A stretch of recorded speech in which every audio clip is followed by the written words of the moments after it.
read a few quotes again. I've got one quote about the prepared environment that I'll read, and then we'll go into the aware adult.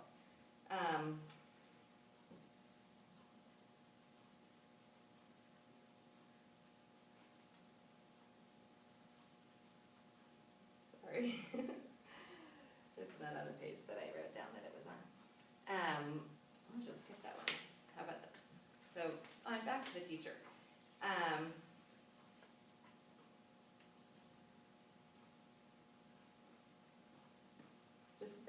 So I talked yesterday about the new teacher, how Maria Montessori called her teachers guides or directresses rather than teachers because the role was different. The new teacher recognizes the importance of observing quietly in the classroom and not drawing the focus to herself. Whereas if you see most traditional classroom teachers, it's more like a show of some kind. You know, it's entertaining the children. And I did that for 5 years when I taught public school, so I can do that when I need to, and sometimes you do have to do that, but that's not the role of the teacher in the Montessori classroom. You want to be kind of quietly sitting in the corner and seeing what the kids are doing naturally without your guidance. So she's aware that learning is a natural process and that the spiritual embryo will unfold without the teacher forcing its path. An important preparation for this new teacher is the spiritual transformation she must go through in order to competently observe and guide children in a Montessori classroom. Montessori states, we must therefore make them interpreters of the spirit of nature, just as one who, after he has learned how to spell, one day finds himself able to comprehend the thoughts of Shakespeare or Goethe or Dante by the means of written symbols. This spiritual transformation occurs through becoming self-aware and recognizing that we see our students through the lens of who we are. This involves being comfortable with our own biases as well as with our own weaknesses. This self-discovery allows a teacher to take on an air of humility which is necessary for working with children.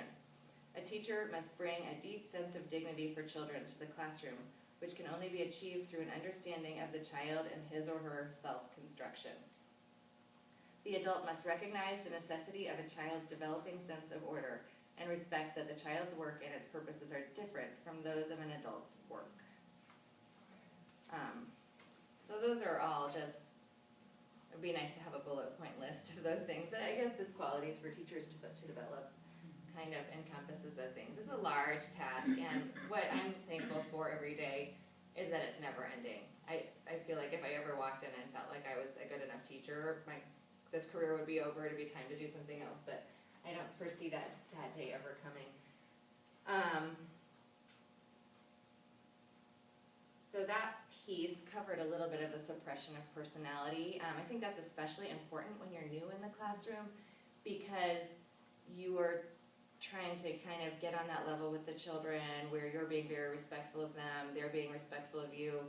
And then once you've gotten to know them a little bit and that's developed, you can start being a little bit more of the person that you are, but otherwise that will dominate their relationship if you sort of start that way. When you come to a group time, like a line time, that's generally a time when the teacher can be maybe a little bit more entertaining and more loud and more guiding of all of you're definitely more guiding of the children's work at that time because it's being run entirely by the teacher. All right, you're going to try something. I'm going to turn this off.